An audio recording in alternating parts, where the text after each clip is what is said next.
Welcome to another episode of Invested Agents Presents Real Estate Hacking Live. We have a great group of panelists who are going to be speaking about how to build a successful real estate team. You can start a team. Anyone can do that. That's that doesn't right. mean you're going to be successful. Your team closed 12 million. You don't do that by accident. How did that happen? Like, how did you go about choosing the right team members, the folks that you knew were going to be successful, they're going to be hard charging, and also there's also going to be that good working relationship, because you don't want to work with everyone. You want to work with folks that are going to work well with you, and it's also going to grow them and develop them over time. That's right. Yeah, I was looking for hungry agents. I was looking for agents that were just starting out as well too. They didn't have any bad habits, and I could kind of groom them and teach them and guide them and coach them. So that's what I did. We crushed it our first year. Yeah, 12.5 million, 61 transactions our first year. Then actually that's whenever I found eXp Realties at the end of my second year in 2015 in December. Once we came over to eXp Realty,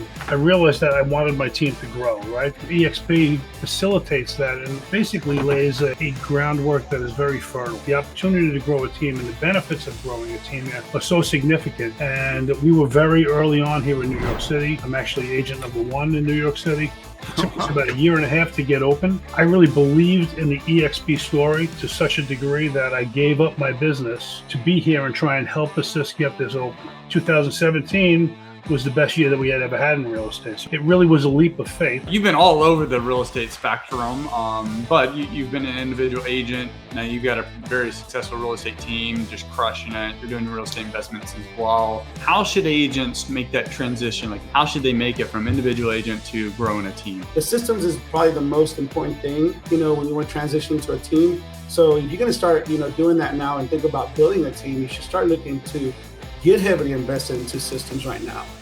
Because when your team comes on board and you really don't have any systems in place, really you just have a lot of agents doing their own thing, and it's going to dissolve quickly. Right now, I've only been here 4 months, 7 agents on my team. We've done over at least 1.2 million in closings so far and counting. Nice. We have multitudes of listings out there, and I'm just looking to expand and continue to grow this team and just kind of be out there with all the rest of you awesome rock stars are. People are making 5, 6, and even multiple 6 figures a month in residual income. And the ability to have a recurring residual income stream that comes in that you've created one time with your time ahead of time is the most important thing every entrepreneur needs to understand. It's the only thing that really matters is residual income streams, because if you trade your time for income, what happens when you can't trade your time for income? And this happens to everybody. People have the opportunity, if you've got the right hustle and you've got the right skill and you've got the willingness to take a risk, you can make a whole bunch of money. And I like the idea that it doesn't matter what your background is. I like that people have the opportunity and they're not having someone else telling them that they're not worthy enough to make that kind of income. Thank you all. Appreciate you from watching, and we'll see you again soon.